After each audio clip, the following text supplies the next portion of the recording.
Yes, as some of you may know, that I was chief counsel for the United States Jesuit headquarters in Washington, D.C. for 10 years. And during that time, I was contacted by the Congressional Research Service and participated in the 1977 research project that was asked to be done by President Jimmy Carter to provide information to the President on the potential existence of extraterrestrial intelligence and the relationship between that and these UFO sightings. And I participated in that, and that study came to the conclusion that there were at least from 2 to 6, it was a very conservative estimate, from 2 to 6 other highly intelligent, highly technologically developed civilizations in our own galaxy. And the fact that there are 500 billion galaxies would tend to give one, at that time, even in 1977, the understanding of the fundamental reality of the fact that our human species was not only not physically located in the center of the universe, as had one time been thought up until Galileo and Copernicus, and the major trauma that was inflicted upon the Western world upon coming to that realization, and how hard that was fought back against by the churches and the royalists in the world. But the fact of the matter is that we've now come to grips with the reality that we're not physically located in the center of the universe, but we have substituted for that this new mythology that we are somehow located at the absolute apex of the pyramid of life. And we're on the brink at this time of coming to realize that that's not true either. And yet our own self-image, which is central to our understanding of the purpose of our human lives, the role that we play in the universe, our place in the galaxy, all of those issues are fundamental issues that address the fundamental questions of what we refer to as spirituality. How did the universe come into existence? Is the universe unfolding towards some specific purpose that lends meaning to the universe? How did consciousness arise in an otherwise apparently non-sentient universe of matter, mass, and energy? And what are the faculties that our human species has by means of which we can possibly answer questions like that? These are all fundamental, profound philosophical and theological questions. We talked about that some this morning at our gathering. We'll talk about it more throughout the entire weekend, because the coming to grips with these fundamental questions is a call that has been issued now by the Jesuit order in the Catholic Church, the largest order and the largest single denomination in Western civilization, asking us all to come together as private citizens and laypersons to discuss this question as to what we believe the philosophical and theological implications to be of our actually having direct contact with an extraterrestrial civilization. Does that displace us from the role that we thought we played in the universe? Is there more that we can bring to a relationship with these other civilizations that can shed light on what we understand our relationship to be? And what do we have to learn from another civilization that may be literally millions of years in advance of us, technologically and intellectually? Might we still be equals of them in the spiritual realm? These are all fundamental questions that we're going to be talking about this weekend, and they begin to set the stage for the dialogue that we need to have as lay people, as people who have special spiritual gifts to bring to this discussion, or extraordinarily important experiences, personal experiences of some of the people that are here this weekend of actually having encountered extraterrestrial beings, to share with us what type of questions came up in their communications with these other beings about these fundamental spiritual questions. So this is a profoundly central question to this entire issue of extraterrestrial intelligence. And we have a panel here today of people that have important opinions about that, and they're here to share them with you this evening at the beginning of our gathering here together this weekend. Thank you, Dan. Thank you, Dan Sheehan. I mean, I think part of it is the fact, and maybe Linda, you can talk about this idea of sentience. I mean, there are beings that are, you know, definitely more evolved on a mental, intellectual, intelligence level. They can see many dimensions at once, but the sense of consciousness, I mean, Grant Cameron, if he's here, talks about this idea of consciousness being the key. And so where does sentience and consciousness fit into this equal exchange that we have when we meet these EBINs, extra biological entities? So many times people have asked me, how could you go out into pastures by yourself and cut tissue and put it in formalin and get it back to scientists, and why wouldn't you be terrified? And when I think back to, you mentioned what happened to me in the mountains, and I'll just share the story because it goes to the heart of that question also about fear in the face of unknown extraterrestrials, other dimensionals, time travelers. I was 21 years old, and I was up in the mountains with my brother and cousin, and I had climbed a mountain because I liked to do that physical climbing and come down. And my brother was fishing and my cousin was reading, and I had gone up with the idea that I would get down in time for, they were going to cook dinner down at the river. And I was very familiar with this path and with this mountain in Johnson Creek in the, up in the Salmon River country of Idaho. And I remember that I had gotten up to this place that I like to go to look in a large vista, and I had turned around and started back. And I noticed the first thing were orange beams of light to my right coming down through the trees. Not exactly like sunlight. It was a very strange change in the atmosphere at that moment.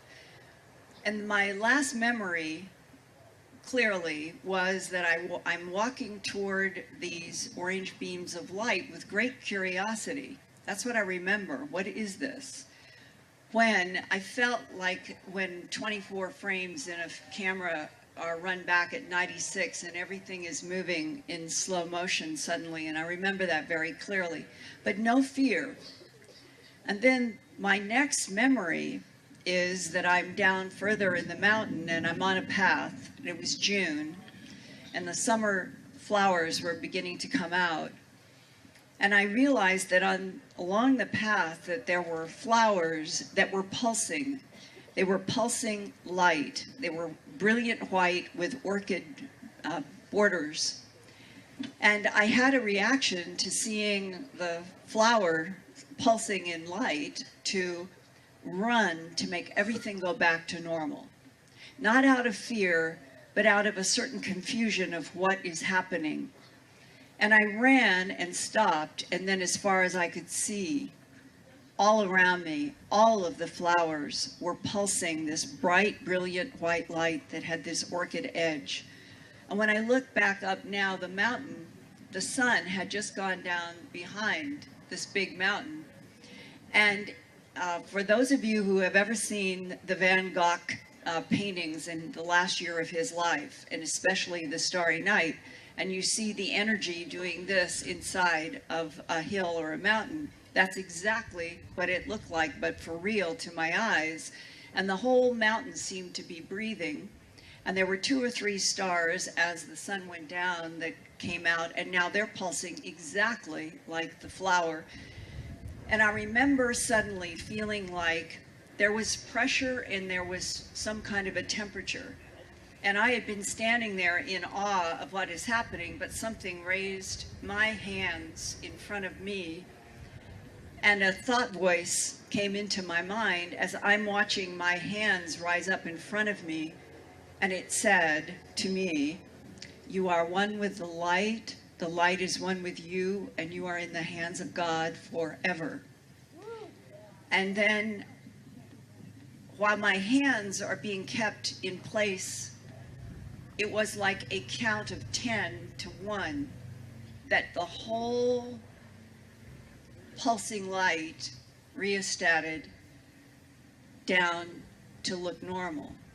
And as I stood there with my hands in front of me, this other thought came through my mind. This is what reality really is.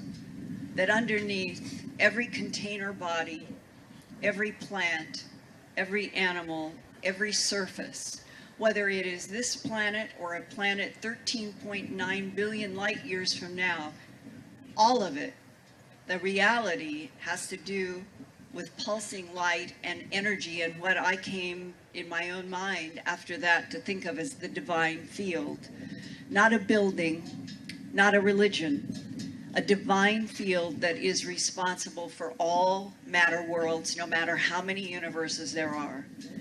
And it has always been a solid ground in my life, that I could always stand on that ground in my mind, no matter what I was doing and no matter how bizarre whatever I encountered. And that is the way I feel about the non-humans. Whatever they are, whatever the agendas, whether positive or negative, to me, they are like having the surface of this reality lifted up for a while in those mountains in Idaho for me. And then when it was closed back down, you can't experience that without the rest of your life. You have that in everything you do. And suddenly things are not so scary, because in the end, I think that there is something true about it. And so when you ask the question, where is the bridge? Where is the union? Where do we get from where we are in a world that is now so disconnected and so harsh to what everybody would like, which is peace and life being cherished? We're on a planet where the life is not cherished. And if we made that transition, then how could non-humans be frightened? Yeah, thank you, Linda.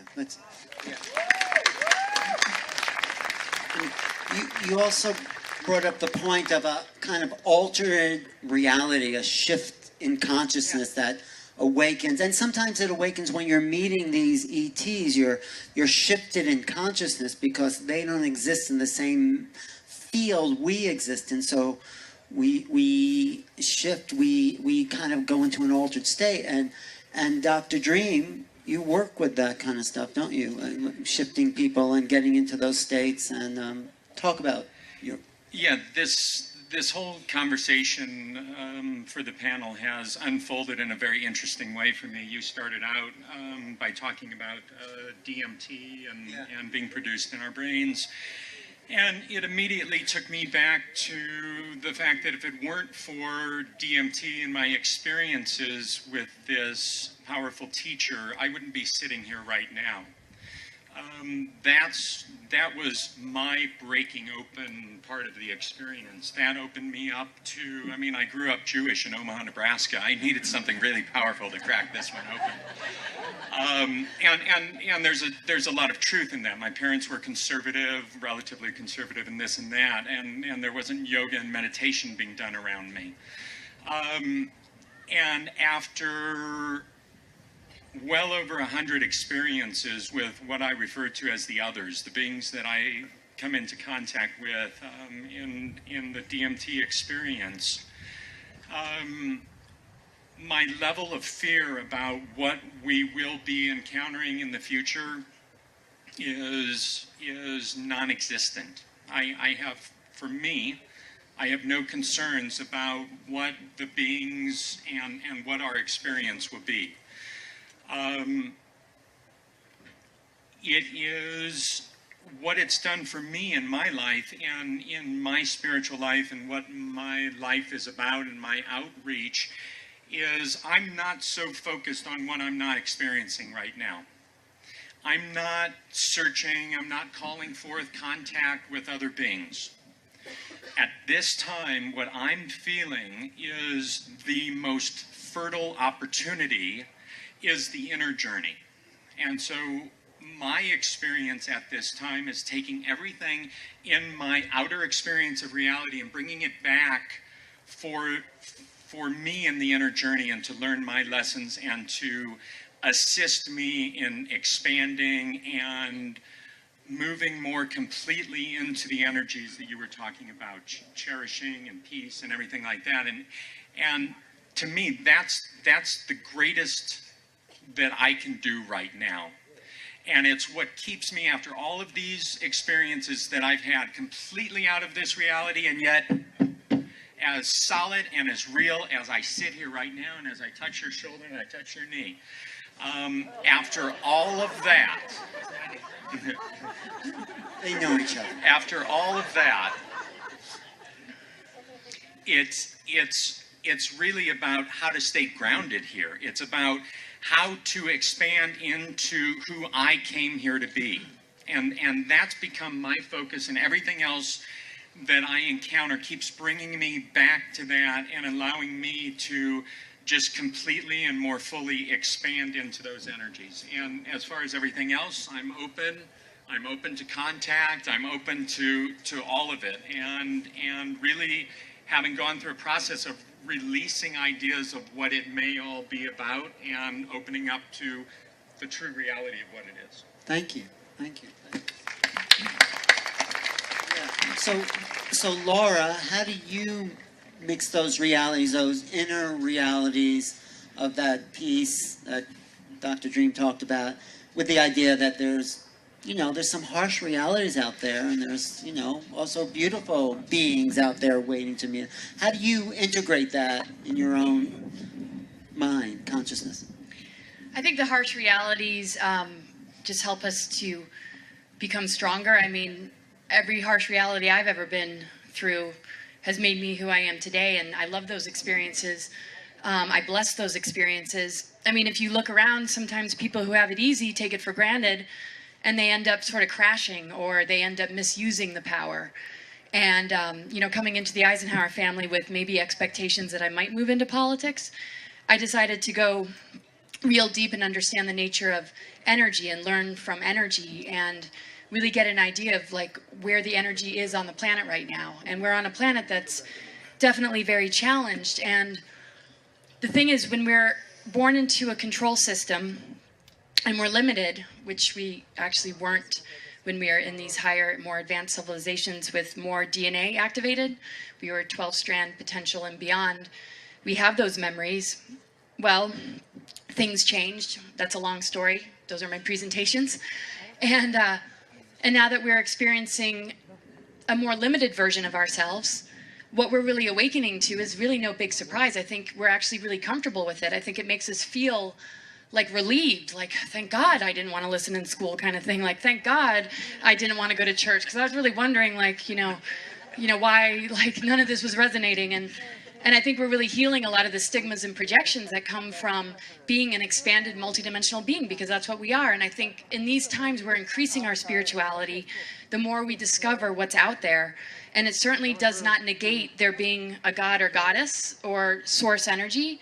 It's just we're in a multidimensional cosmos. There's like 7 universes or so. And there's a ton of beings. But we're in a free will universe, and it's a little bit different, because the founder races, who were bringing that energy of the intention of source through them to seed life in the time matrix, through free will, some of those entities decided to experiment a little bit with power, and the negative ego ended up emerging from the imbalance of the masculine and feminine as well. And so the harsh reality is us, really needing to look at ourselves. And I came in a very sensitive being with a very big open heart. And so I joke and say it's been a boot camp to learn how to be a real bitch. And I think for those that come in very cold and very closed off, their lessons might be about expansion and being warmer. But I think as individuals, we get exactly what we need. And so the harshness is that we're not going to walk away without gaining something immense and beautiful and enriching and meaningful.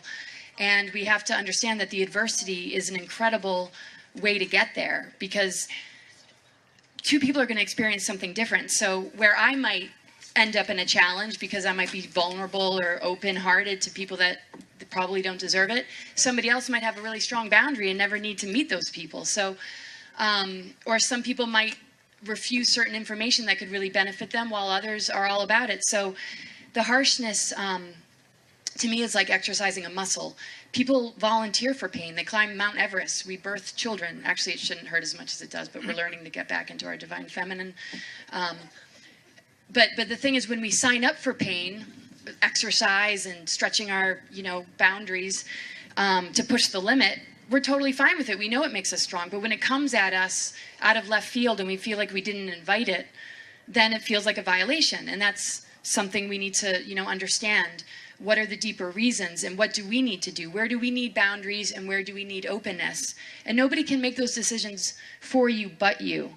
And to me, oneness is diversity and harmony, and we have to learn to respect each other's individual paths, where we are on our path, and just allow ourselves to have an open experience so that when the harsh realities show up, we have somebody to hug, we have a hand to hold, we have the support from each other, and we can share the gifts, the wisdom, and the knowledge, because somebody else might have something that we can gain from, and somebody could really assist us. And so to me right now, we're in a major rehabilitation. We're moving out of a lot of trauma and pain as a human race that we've disguised with attachments that are unhealthy and addictions, and really being plugged into the matrix and avoiding ourselves and letting somebody else run the show. And those days are over. And so harshness is now turning into the diamond body, and it's turning into the rainbow body, and it's turning into what this level of pressure and adversity creates when we're open to the miracles and the blessing of what it truly means. Wow. Thank you. Wow, that's great. Bashar says this is your last chance for pain, okay? So we're coming, it doesn't get any denser than this. So get it while you can, because we're moving on. We're moving up. So for James, I know you've already integrated that. You live in a sort of integrated world where the physical realities are the spiritual realities. Can you talk about that? Actually, I don't know anything. I'm just sitting here holding space. Okay, that's good. That's very spiritual. I'm wondering why everybody else is here. What are you guys doing here? But it's always not been about me. It's been about the people, and I kind of see you like the ETs see you. You're the forgotten gods. It's like you all came from the source, and that was your original beginning, and then you drop down through all the dimensions to get to here. So you've already done all these other things. You've been all these Andromedans and Pleiadians and the Orion Council of Light Beings, and some of you were felines, some of you were lion beings, humanoid lion beings. It's all in our history.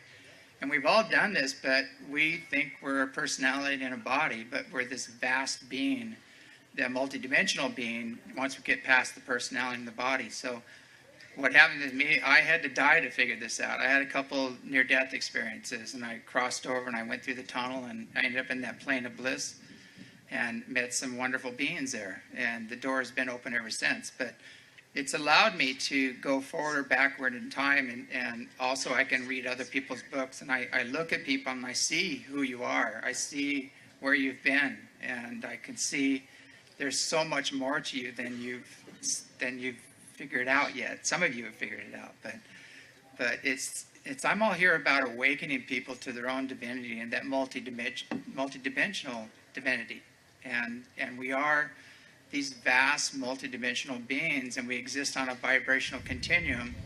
And once you kind of get out of this little meat suit here and start going up the levels, you start realizing that you have friends and family in other realms, and the other amazing civilizations out there that are coming here right now to help us. And I'm all about planetary liberation, and that's what we're in the middle of right now. And we have the ancient Anunnaki, the benevolent ones, are back. They've returned, and they've brought the lion beings with them. And you have a message from the lion beings, right? I actually have a recording of the lion beings, if you all wanted to hear it. Yeah. They want to hear it. Let's see if we can cue this up.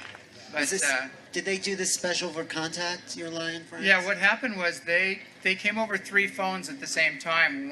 Somebody was recording a Christmas song, and they came over her phone, and she was a lawyer for the Cherokee Nation and the Hawaiian Nation. We're working with the Shaka movement to kind of get rid of the GMOs and things over in Maui. And another friend of mine, Miles, it came over his phone too at the same time. And I was talking to my sister, and it came over my phone. Well, we got a recording in it. And I want to warn you, this is a 17-foot tall being. He's very deep. His voice is very deep. It's kind of foreboding. It's very benevolent. Get out of fear, drop into your heart, and you'll feel the energy.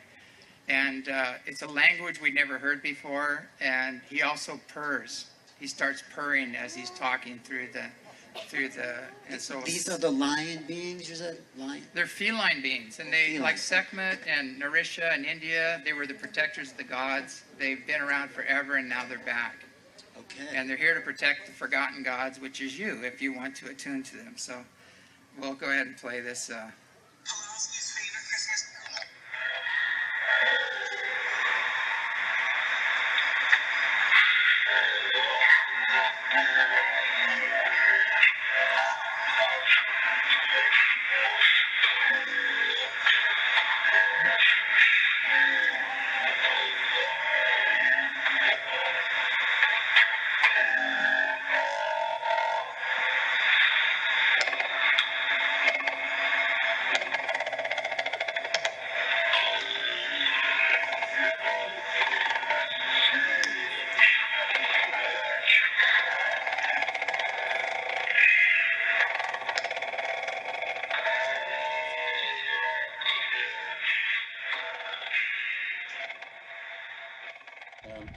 I think there is a change in awareness among many of the people, not so much in a lot of other people.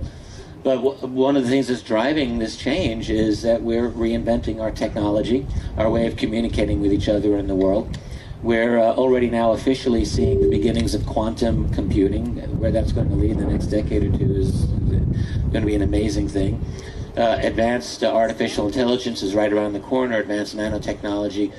Advanced 3D printing. There are a number of things here that are going to be giving people tremendous amounts of power that could be really decisive in the relationship with the formal power structure. As I see it, nothing's given. We're not definitely headed toward utopia, but we could be headed for a better world. We could be headed for a worse world. It's a race, as I see it, between a kind of encroaching global totalitarianism on the one hand and the real possibility of freedom on the other. Yeah, Michael, what were you going to say? I was going to say the fact that I mentioned that we are more enslaved now than ever before. It's a recognition of it, so it's a good thing. Yeah. We're recognizing that this is happening, and with that recognition comes a recognition of what it is we're supposed to do. Okay. And that's the aha moment that all of us, I believe, are experiencing to some extent or another. Yeah, Linda. And the force of earth changes alone may literally define what the non-humans and the human governments are going to be able to do or not do, because for those of you who have heard my presentations about the sounds that may be related to changes in the core that could lead to a pole flip, the consequences of a magnetic pole shift could be quite serious, because if the magnetic field goes down towards zero and stays there as it did in the last one, unstable for 2,000 years, once a magnetic field goes down near zero, then more solar radiation, more gamma rays from the cosmos reach the surface of the Earth. And we know that that kills life. That would kill humans to a certain degree, and animals and plants.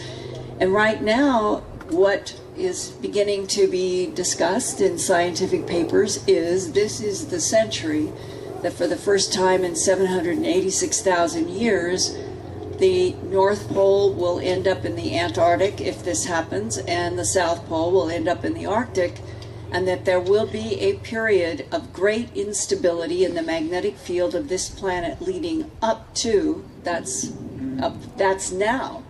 And so, if we are headed into that kind of unpredictable and uncontrollable change, then depending upon what governments and non-humans, whatever their relationship is, they either may be forced out into the open because humans are really going to need a lot of help, or they will choose to keep everything silent and a policy of denial right up to the last second.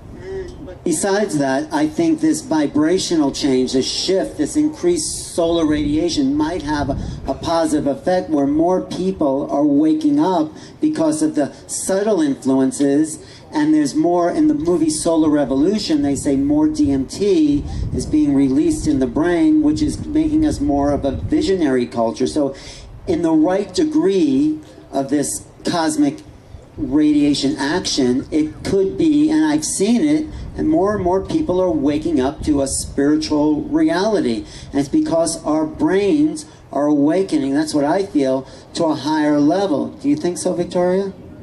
I believe that we are actually awakening different parts of the brain that we've never used before. I mean, remember, what do we use? What, 4% or something? Ridiculous. Does anybody know?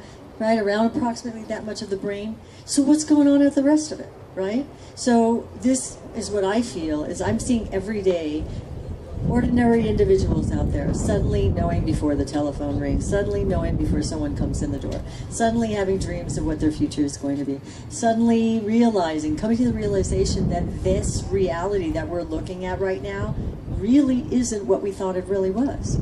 It's like a dream. And when we break through this dream, we'll dream of yet another one. It's almost like another hologram, and it goes on and it goes on.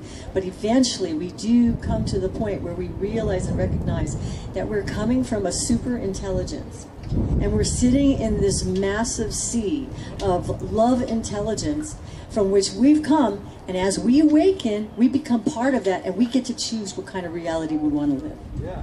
Do you see that, Don? I mean, you're coming from the MUFON angle, but do you see, from your perspective, I'm not saying you should. Actually, I don't come from MUFON. Oh, you don't? I come from the QFOs thing. Oh, QFON, yeah. QFOs. Dr. Hynek, J. Allen Hynek, really one of the guys. But you see, because that's a practical approach, and then there's been mixing in with the more of a consciousness thing. Do you get what we're trying to say here? I mean, certainly we've observed it over the last 3 days here. Yeah. You got that. We also have seen that people have been walking around texting and talking on their cells 24 hours a day. Well, that's non-local communication. Back home, and I'm afraid that I'm going to again be smacked with reality because people are completely caught up as extensions of their machines. And as a result, I mean, now we're talking about cars that are going to drive themselves. Okay. Everything is being taken away from us that we don't even have to process or think about anything any longer. Well, it's like fire. It has a good side and a bad side. And to me, this is what I feel we need to resist. Okay. Because as human beings, we are all unique. We all have something to offer to one another. And we're all here to basically help one another get through this life, which isn't as pleasant as we would like to believe it is. But it can be. We are living... And that's when we worked as this event this weekend is with evidence. Yeah. That when we share this common bond. Linda had a quick question. But there really is a danger, to follow up what Don is saying. Ex Machina, how many people have seen Ex Machina? Not many, I'm surprised. It's quite an extraordinary film, not great, but the warning is the same warning that Bill Gates and Musk and Hawking are giving, that humans are right now on the brink of making intelligent robots that would basically, if they are successful, the benchmark would be that they would act like humans.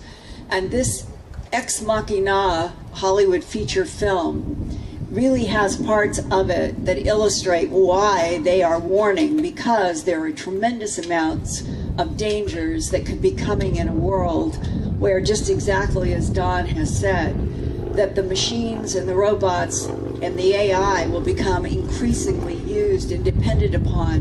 And what will humanity do unless there is a gigantic acceleration to the curve of teaching humans more skills? And the disconnect between the AI world and the San Jose world is now so huge in the United States that it is now a huge social and political problem. But we're learning more skills, things like remote viewing, things like sensing. I think these are attributes and human qualities are becoming online for a lot of us. Psychic perception. What were you going to say, Michael? Well, I was going to just add to that, to what Linda was saying, learning more skills. To do that, we need to change the education system, unfortunately, and that comes into the heart of what I talk about and teach. Those that are interested in what we do, is until we change the education system, which is also created by design, as you know, by the banking families. The current education system is nothing other than creating a future labor force. It's got nothing to do with teaching skills for life. So if we need to teach ourselves and our children skills for lives, get your children out of school. Stop sending your children to these prison camps. They're going to turn them into what we are, and 20 years from now, they're going to be sitting here debating the same crap that we're debating today. Well, that's about teaching them new skills. And why don't you talk about your experience with Joe Dispenza and opening up the brain and connect? What? You were talking about schools and stuff. You know, I have a daughter that is just a genius, super genius. I mean, she was asking, Mom, at about 6 years old, Mom, what would happen if there was no time? And I'm looking down there and I'm like, whoa.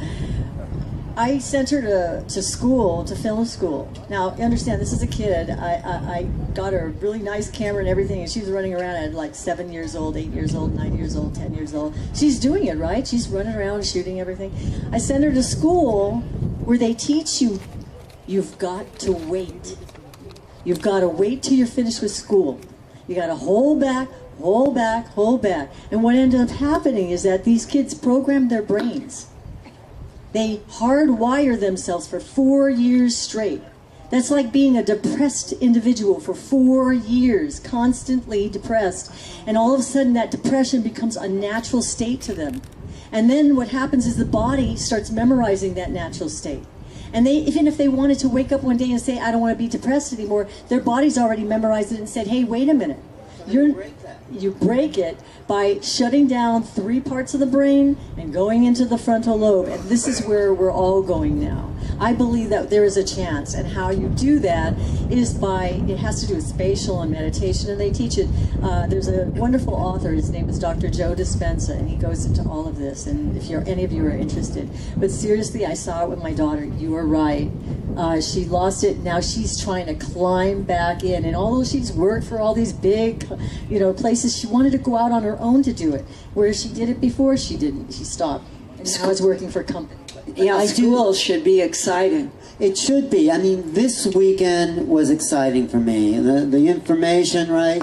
It made me real. And the film last night, Packing for Mars, there's an exciting universe out there waiting for us. It really, really is exciting. And to get beyond the imprisonment and the enslavement and to open up and awaken humanity and the cosmos that's waiting for us, we're coming into, I think, the greatest time ever. And I do... But what does it say when Stephen Hawking now predicts that the only way man is going to survive on this planet is to evacuate over the next 100 years? I'd rather talk to Danny Sheehan with the next octave of worldview and tell us what that looks like as we go into the new worldview. Well, that actually, as we're going to be talking about tomorrow morning, that the new paradigm that a lot of people are talking about right now has to do with the evolution of this 6th new faculty that our human family has. This faculty that's able to directly and immediately experience the unitive phenomenon that bonds the entire universe together in a harmonious whole. That is the underlying experience that is now rising into the fore. What we need to do is to get in behind that particular process, affirm it, and basically not be ignorant about what the other dynamics are that are going on in the world, but just to atrophy them by staying in the affirmative vision of what it is that we're doing and opening up this new worldview. But we need to understand, there is yet an 8th paradigm worldview that is going to be coming up, which after we have direct open contact with the extraterrestrial civilization, are able to travel freely back and forth with their civilization and try to understand what they have come to understand and integrate that. There's an entire other worldview that is beyond the event horizon still to us. And so there's a lot of excitement to go in the human family. And when we finally open up, as I mentioned, that 8th chakra above our head, that we may discover that chakra is synonymous with the root chakra of the whole next octave of being. And that there may be extraterrestrial civilizations that abide at that particular vibrational frequency. So this is going to be very exciting, getting to actually meet and deal with these folks.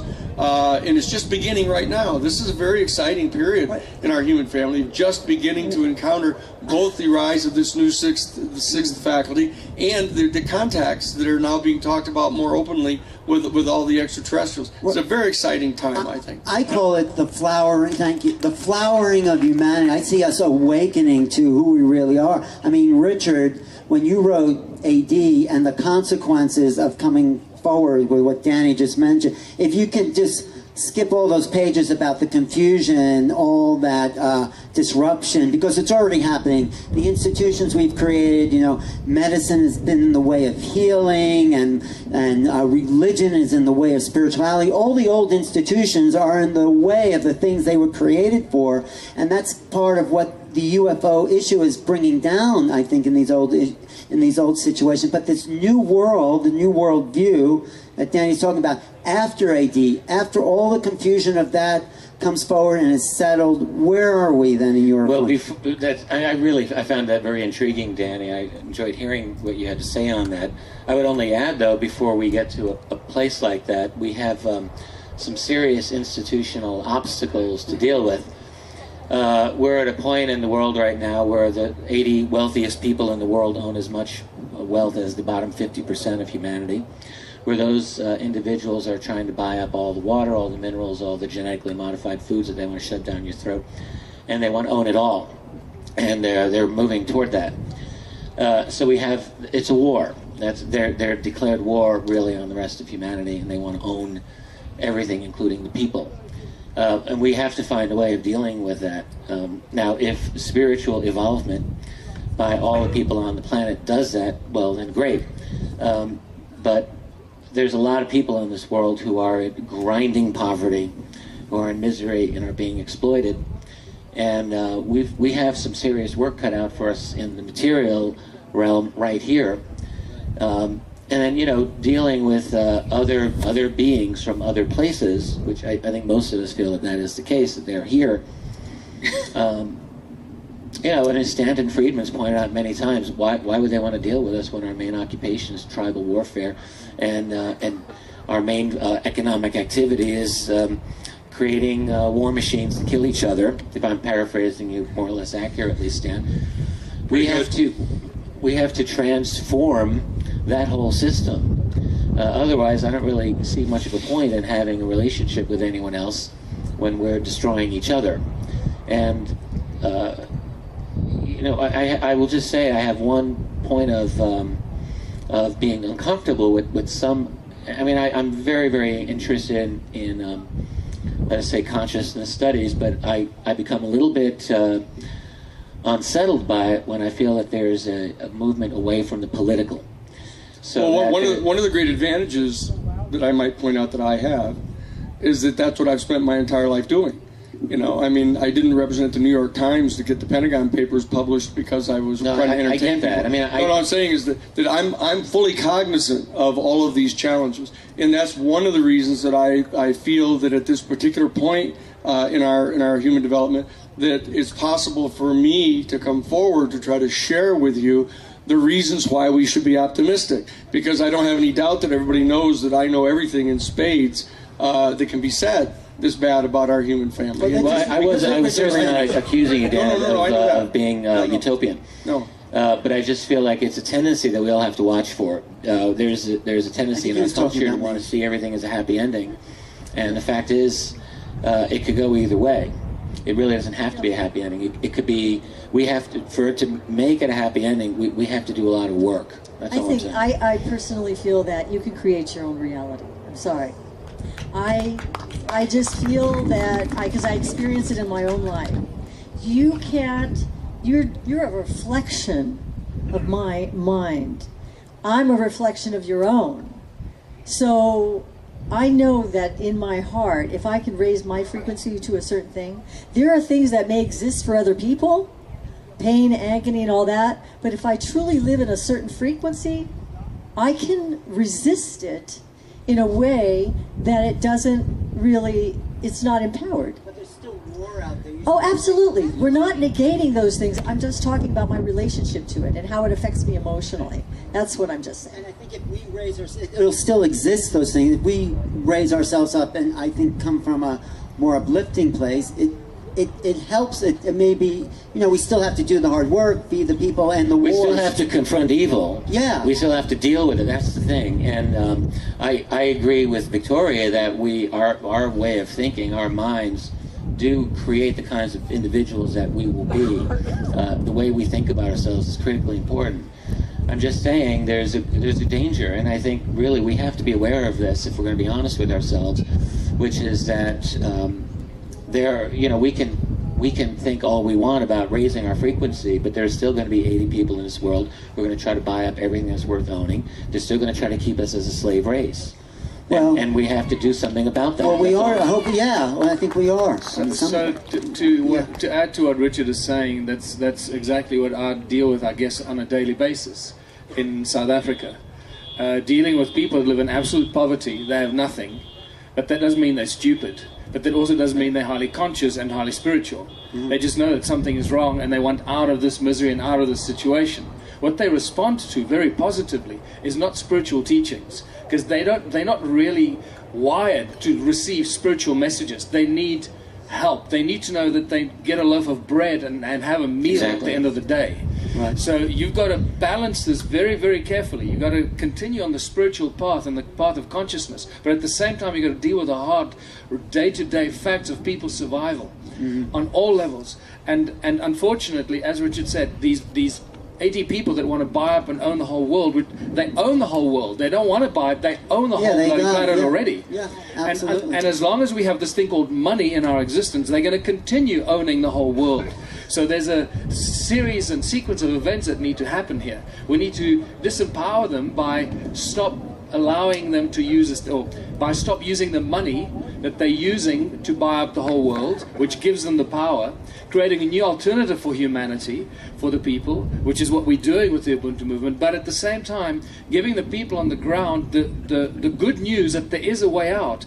And I am right at the cutting edge of this every day, where hundreds of people in our town are waking up and realizing that there is a way out, and this is spreading like wildfire to our neighboring towns, where into running up to next year's local elections, people are suddenly realizing that there is hope, that we can get out of this. And it comes back to what Richard was saying, the political solution. You're not going to do this by creating ground movements and singing Kumbaya around a bunch of trees. You're going to do it by doing that at the same time by creating a political alternative. So from the top down and from the bottom up. And I can see this happening on a daily basis, providing real solutions and answers to people that know they're going to have a loaf of bread at the end of the day. And they're going to move away from the slavery system, from understanding that the government is not their friend, that they're actually trying to keep them there, and giving them the way out of that misery. And it's happening and working so well. It's blowing my mind, actually. Well, thank you for doing. Don, you had something to add? No, wait.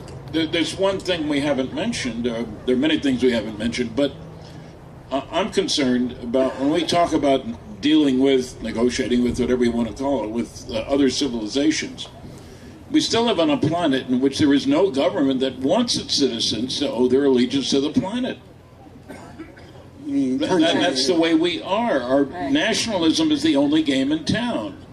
And yes, the 80 rich guys get by that to some extent, but do you know of any country that wants its people to be as concerned about the planet as they are about their own country? But that's changing. Environmentally, is it really? I think a lot more people are aware that we're one planet, and that pollution doesn't exist just over a country. Who speaks for the planet?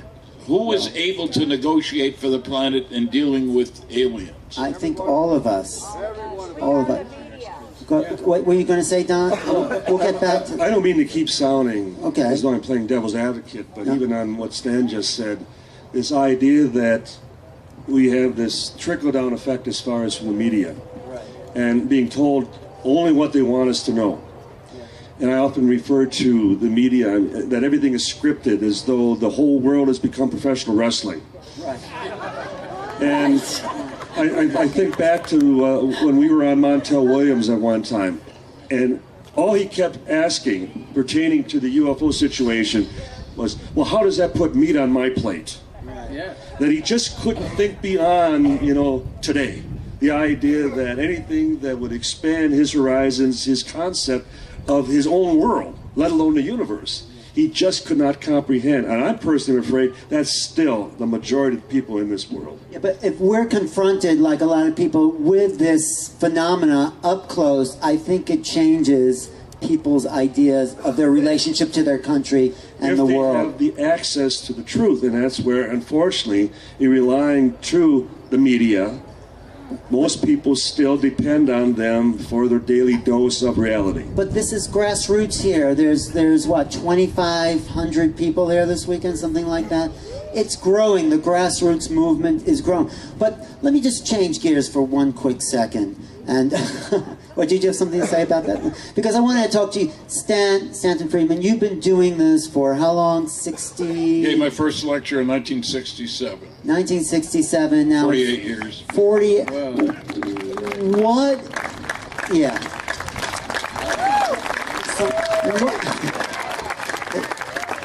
Maybe you'll get next year's Lifetime Achievement Award, right? I've had a couple. What is the passion in you? What is it that kept you going for all these years?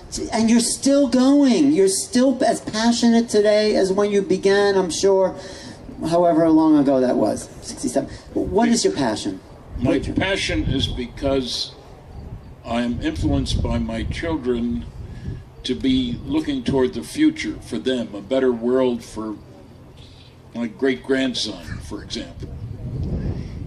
They just visited, and it's kind of a powerful recognition when you see a 7-year-old, what kind of a world will he grow up in? And I've always been convinced that knowledge is better than ignorance, but that, it's a trite phrase. Have facts in hand before putting mouth in gear. And so I was a high school debater. I learned that you don't mess with the truth. I've debated on Coast to Coast and won. I know that may not be too difficult considering the opponents, but what I'm saying is I find that people are turned on by the truth, but you got to show them. You can't just tell them.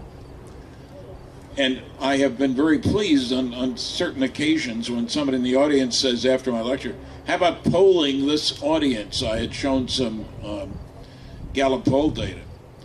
And I said, well, I don't usually ask my audience to stick their necks out. That's my job. Well, I don't think anybody will mind. Everybody clapped, so we did that. Better than 90% of that audience agreed that some UFOs are extraterrestrial spacecraft. 90%. This is after I gave them a long lecture, of course. But still, what I'm saying is people can be reached with facts and with data. But the kicker is, what do we do about it? This is where governments get into the act. On two different levels. The government's got all the equipment for making good measurements of UFO characteristics. Radar, spy satellites, gun cameras, etc. That all belongs to the government. And they're perfectly free to do what they please with the data. But what has changed is that people are now ready to say, hey, gee, I don't think we're the only ones around. There are a lot of people who said that. Very important people said that 100 years ago, 50 years ago. This is the only solar system there is. We're the only planet that has actively thinking, building people today. That's it. Aren't we great? Now I hear over and over again from young people, surely we're not the only ones around. And surely we're not the best ones around. And gee, what an exciting time to be alive when we recognize that there's more out there than what we can see here. But how to get from here to there, that $1 trillion military budget this year beats the heck out of doing anything useful about this kind of thing. And we're the courageous schools of journalism. Linda, you run into their products. Is anybody doing anything to change that? You know, take an oath of allegiance to the truth for every journalist.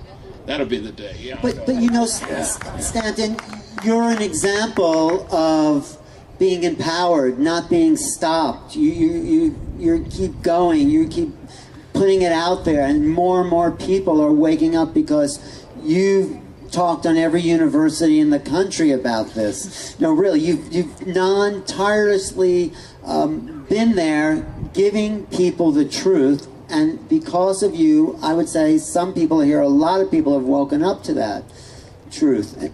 Well, I hope so. But yeah. There's a lot more to be done, and we need more people doing it. Yeah, Linda, were you going to say something? Because I also, well, what I was trying to get at with this question is that the passion in these panelists and all of us for the truth is what's driving this sort of greater consciousness to arrive here. So I'm just curious in that, in what, you know, like, Don, you've been on the Roswell case for years and years. It's nonstop, new piece of information comes. But what is it? What is that? What awakens in you when you hear that truth about Roswell, for instance? Well, especially in my case, starting out as a skeptic. Oh. And with the full acceptance or the confidence that a single trip to New Mexico would wrap this up in a single weekend. When was that? What an optimist. And that was after Stan had encouraged me that there were still hundreds of witnesses left to track down and interview. And I couldn't afford to do it. I couldn't either, but thanks for that. So Stan told you to go to Roswell. No, but I mean, I had approached him about whether he had felt that they had taken the case as far as they could. If they interviewed all of the potential witnesses that could potentially break this wide open. And I approached him as a skeptic. You said, like, thinking not just a skeptic, but a non-believer, saying there's nothing to this. Not a non-believer as much as I wanted the facts, I wanted the evidence to lead us to whatever the final solution would be. Mm-hmm. And it's when you speak to the first-hand witnesses, especially of a case of this nature, and they're able to talk beyond just a fleeting light through the sky or a photograph or something that may have touched down on the ground, and they start talking about, as Stan had the wonderful experience of speaking with the late Major Jesse Marcel, the intelligence officer of the 509th Bomb Group, and to listen to the people who, as far as totally describe precisely what he did.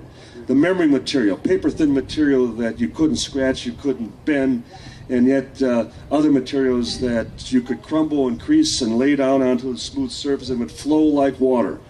We don't even have such material by today's standards that right before your eyes such a demonstration could take place.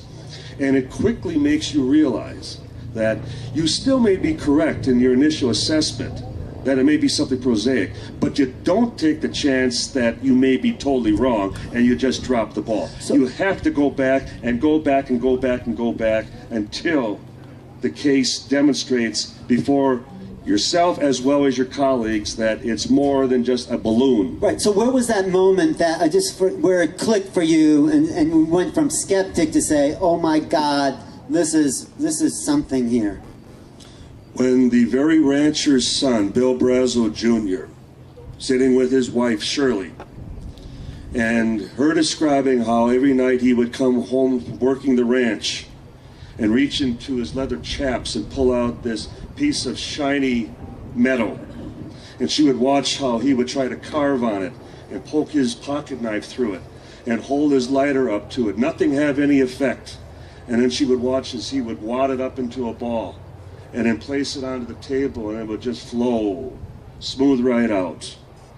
And then he would just sit there and smile and looked at us and said, yeah, some kind of weather balloon, wasn't that? Linda, yeah, thank you, Don. In addition to hard physical evidence, like in the animal mutilations and crop formations and other phenomena, the one thing that I think over the years of my career that has kept me going are the people who have served in military or police or some service authority or even some of the intelligence agencies, and they come forward because they are so angry. And they are angry because once upon a time when they became a military person and they were fighting or working for their country, and then they end up being involved in an encounter with something that falls into the extraterrestrial category, and then somebody is standing in front of them and telling them, you keep your mouth shut, you never saw this. If you utter a word from now to the day you die, your family will lose pension. And I have seen so much of that.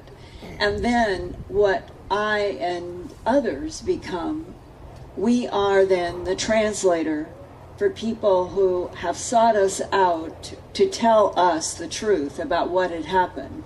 And in their anger over being forced by lies and being forced by Alice in Wonderland and 1984 Newspeak that nothing exists that they know, it gets especially, I think, to the heart and the soul of an American. And that we are still at a time when those of us who were raised from the 40s, 50s, 60s, when the United States stood for a government of, by, and for the people, that when you get into the investigations of everything related to extraterrestrial and technology, it is a completely different government. It is a government of control and lies and policies of denial and black budgets. Yeah. And what you begin to realize is we came out of World War II as the 800-pound gorilla on this planet, and we were looked at with respect. And yet, the irony is, out of that exact same war came all of these corrupting policies of denial and lies about extraterrestrials, because maybe they were super patriotic decisions in the beginning. The world's not ready. But it moved very quickly to, we will get all of this technology, we will shoot down the craft that we can, we will get them into American corporations, we will back engineer this technology, trillions of dollars will be made by corporations, and we will have the weapons of the world instead of, we are not alone, non-humans are interacting with the planet, and out of World War II, this government in England, Australia, New Zealand, and Canada could have been honest with the whole world and pulled the rug out from under the Nazis. I think that's what we're correcting here. Richard. Yeah, I'm really glad Linda brought these points up, because that was really wonderful, Linda. You know, my very first book wasn't titled UFOs. It was titled UFOs and the National Security State. I wrote this, it finished it a year before 9/11. And when I look at it, I'm actually proud of the fact that I had that title before 9/11. I feel like I was onto something. The relationship of the UFO phenomenon to the American government in particular was really my theme in that book. And you know, what you find is that the American government's reaction to the UFO problem of the 1940s has really been one of the key things that has damaged this country. It's not the only thing, but it is an important thing that's been very damaging to our political system, and it is one of the key formations of what we call our black budget. Not the only, but an important one. If you recover technology, exotic technology at Roswell, and I believe elsewhere, you need, from their point of view, a highly classified and expensive program to fund it. You can't just get that from ordinary tax dollars. You've got to classify that. You have to do an end run around the Constitution, and you're basically destroying your country in order to maintain this secrecy. So in other words, you know, in dealing with the absolute reality of this phenomenon, and there's, by the way, if no one is familiar with this, there's an overwhelming abundance of documentary evidence discussing how military personnel have encountered these things, and they've found them baffling, and they've found them, took them seriously. That's an open and shut case. That's a real thing. We have thousands of pages of documents through the Freedom of Information that prove this. They don't suggest it, they prove it. So that phenomenon's real, and the response to this has been a very corrosive influence on the American Republican system, and really, by extension, on the global political system, because the Americans dominate it. So, really, in ending the secrecy on this topic, whether or not our civilization's ready for it, to me, the most important thing is not even the scientific benefits or the even the consciousness benefits that might accrue or the opening of our culture. The real benefit of ending secrecy is reclaiming, or at least attempting to reclaim, some semblance of a true Republican, free system based on liberty of individuals and openness of government. That's what it's about for me. Is that what drives? Yeah, it's a liberation movement to the truth about ETs, is liberate humanity. That is, we are part of a liberation movement. I think people here who know that, what can they do? What do you suggest? I mean, what does anyone suggest? Okay, we know, most everyone here, that something exists, and it's not our little bubble. We're not going to take this bubble with us out into... I feel we can do something. I don't know what that is. I would say a couple of things we could do. One is we can educate ourselves as well as we can. It's hard work, but there are good sources of information on this. It's good for all of us to know them. We're in a point in our culture now where things like YouTube affect millions and millions of people. So there's a lot of great ways for people to learn about this. And the other thing we can do, in addition to being knowledgeable, is to be brave in our personal lives. And you know, once we leave this area here, you go out and you do everything that you can bravely.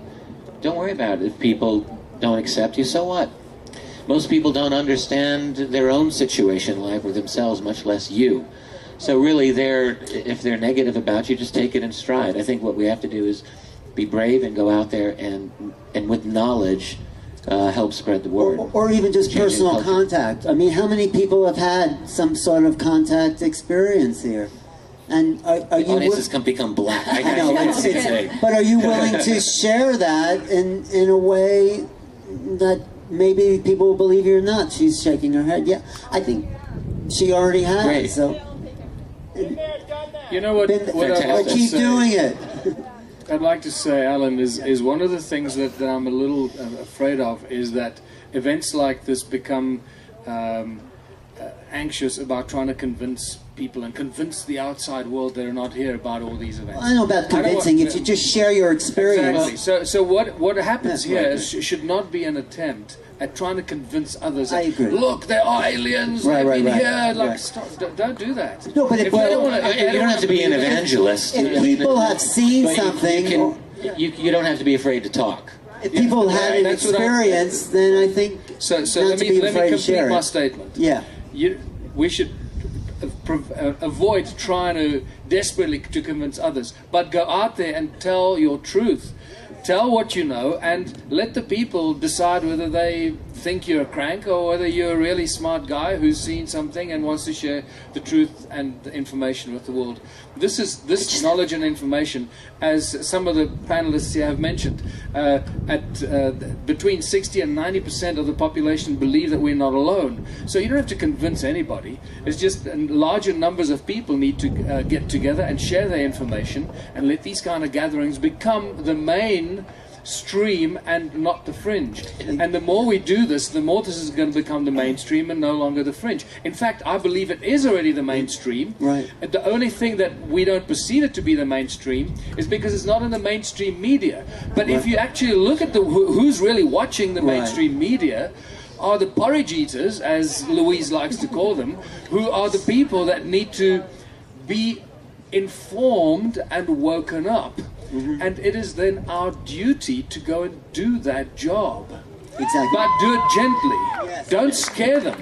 No. Linda. And reinforcing all of this, I see it every week in the work that I do at Earth Files and for Coast and Dreamland and all of the radio that I do. I get so much feedback from people who will email or phone and say, I heard you on the radio, or I saw you on television, or you had somebody on who said X, and I've never told anyone this before, but after hearing that story, I want you to at least know. And out of 10 of those, maybe 5 will be willing to go on the record and tell theirs. And it really is a pollination that gets feedback, just because more people now are more willing to go on the record, and I'm seeing a change. They are willing to go on the record with their names. It used to be nobody would let How their many times names. have people said to you, "This, I've never told anyone this before"? Oh, hundreds. Hundreds. Same here. Same with you. Oh, yes, yeah. Well, Danny, when John Mack put his career on the line by saying abduction is not a psychosis, and Harvard wanted to fire him for that, what do you think that did when he, in a sense, legitimized this movement? There's something changed, I think, at that moment with John Mack. Well, it was for us. As I say, it was an extremely interesting point in time because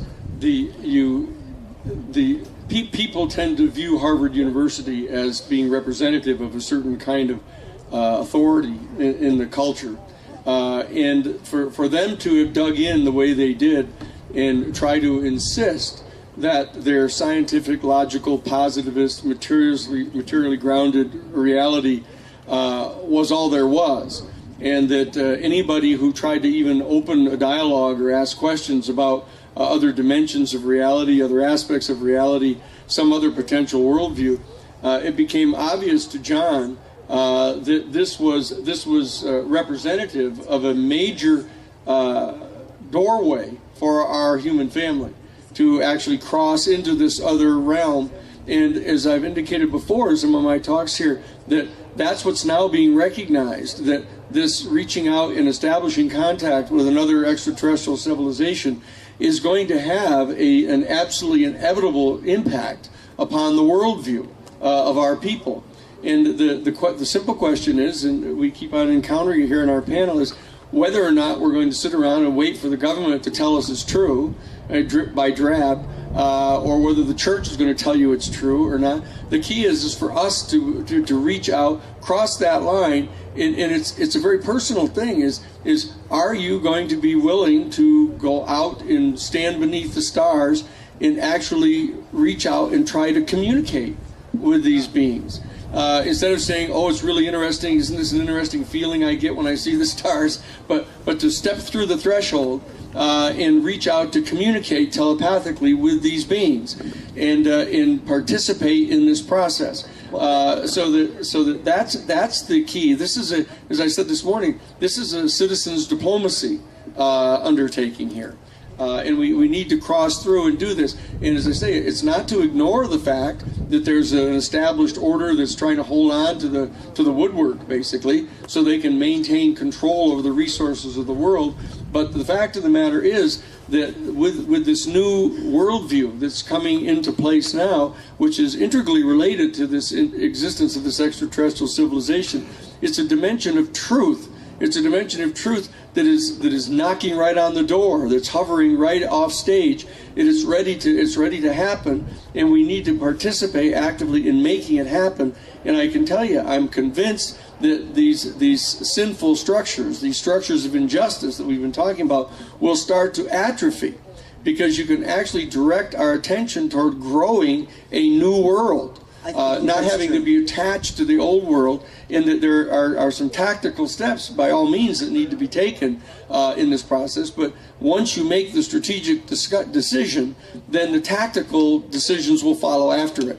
And that's what we have to do, I believe. I agree, and I think we're so, thank you, Dan, and I think this question of this passionate movement is that, in a sense, we're so into this that we maybe have perhaps forgotten that the ET recognition that we're connected to something bigger is the momentous point in human history. I mean, and that changes everything. It's a total game changer. Richard, you've talked, yes. And I think because we're so used to this, that the idea that this is real, we forget perhaps how big a game changer that is. I felt for a while we're at an interesting interim moment in our history of our species, our civilization.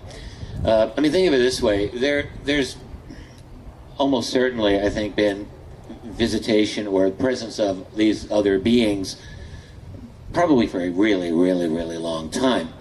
And for most of that time, I'm guessing that they've had a much easier go at it.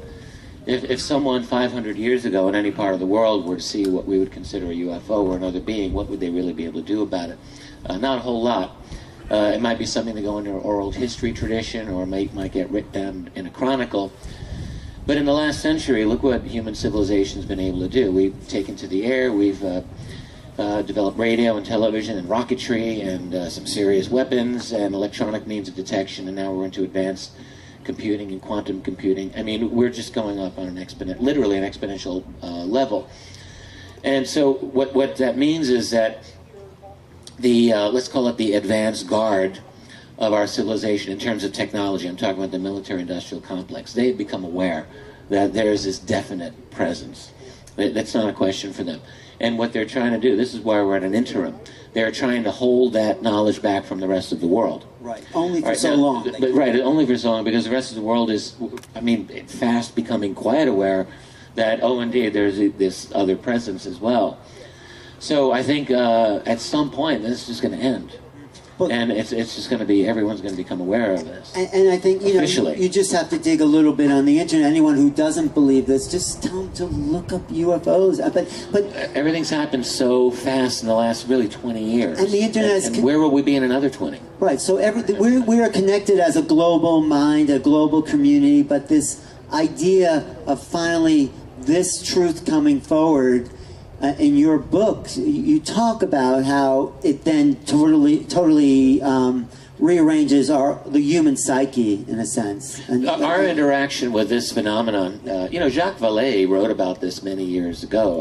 I certainly wasn't the first person, but excuse me, our interaction with this phenomenon has had a tremendous transformation of our society, and is continuing to work us in ways that I think only in the distant future we'll be able to look back and say, ah, yes, this is how it's happened.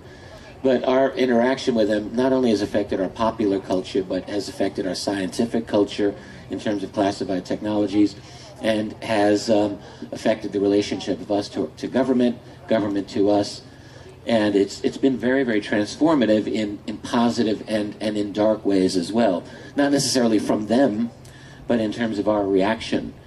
But we're not done. The whole process isn't done yet. And so we've got more transformations to take place. But this has been a very important part. Yeah. And other historians and other analysts, at some point, they need to start looking at this and seeing how what we call the UFO phenomenon has really seriously affected human civilization. Definitely. Danny, what were you going to say about that? No, I'm fine. Don's Don, go ahead.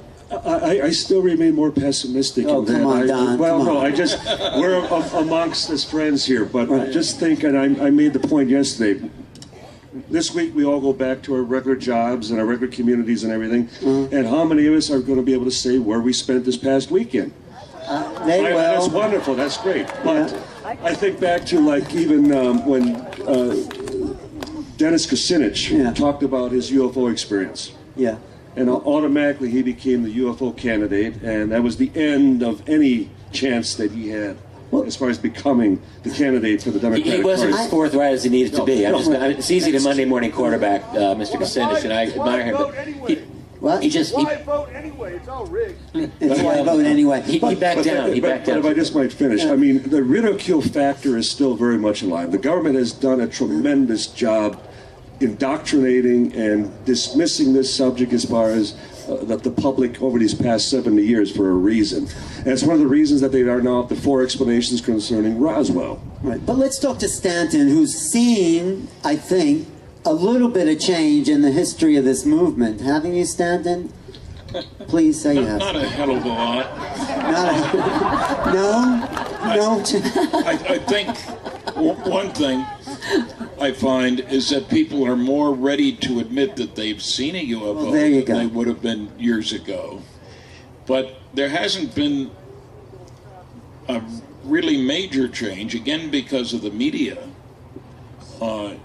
in helping the public understand what's going on. Look, I've only had 11 hecklers and over 700 lectures, and I come on very strong. And 2 of them were drunk. I better. And you get that many people giving you a hard time about sports, religion, politics, or anything. So we're at a point where people are ready to accept the truth, but they live in a world in which they think nobody else is ready to accept the truth. But there's more of us now, right? Well, I'm not sure. Putting action to thought is the big problem, I think. How many teachers will teach a seminar on UFOs? How many professors there have been more than a dozen PhD theses? How many professors are willing to sponsor one? Or even to look at the ones that exist? There is strong resistance on the part of the ancient academics and fossilized physicists to this whole question. Naysaying newsmen, too, will throw in them. You know, I like alliteration. So I personally never worry about it because I can handle anything that's been tossed at me. I wasn't sure of that at the beginning, but I am now. But we need to go farther to get the people who are influencing all the other people to do their homework and not let them get away with making... Look, when the Astronomer Royal of England said a couple of years back, only kooks see UFOs, I saw no rebuttal of that, except in something that I wrote. It's a dumb viewpoint. It has no basis in fact. But nobody corrected it.